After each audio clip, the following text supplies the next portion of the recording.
Hey guys, welcome to my videos. So guys, today in this video I'm gonna unbox this SD camera drone that I have purchased from Temu, and it is E88 and it has got the inbuilt screen. Okay, so the very first thing I'm gonna open this packet. So this is the bag we have got inside. Let me open it and see what are the items included. Okay, most probably I think we may need to have a memory card where we can actually hold the footage if we want to, and definitely why shouldn't, because that's how you're gonna use it, right? Okay, so what are the things I have got? I have got a charging cable and connectors, and also a USB flash drive. This is to transfer data. Yeah, there's like this a memory card reader actually. See the screen, you see the screen is right here, and this is the drone that we have got. Okay, so now I'm gonna configure it.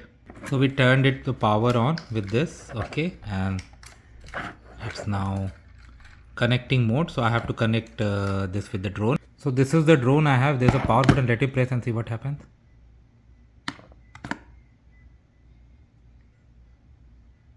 It's not turning on. Maybe I need to do some. This is the camera. Okay, this is the camera we have here, and this is the battery. Okay, now the good thing about this drone is this is the battery and this is the controller. Both can be charged. Okay, both has got a charging point. So I just removed the tape around the charging point, and now I'm gonna put it in this drone, and it's gonna go like this. Okay, like this.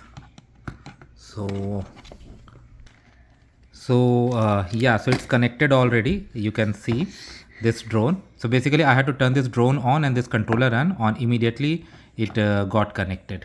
Now there are controls here that I'm gonna learn and play, but yeah, initial look it's fine, and it looks like everything is going smooth, and it has got a memory card too by default, and this is a charging point, so it is recording over here. Okay, so let's proceed with this guys. So thanks for watching this. Please subscribe to the channel. Thank you.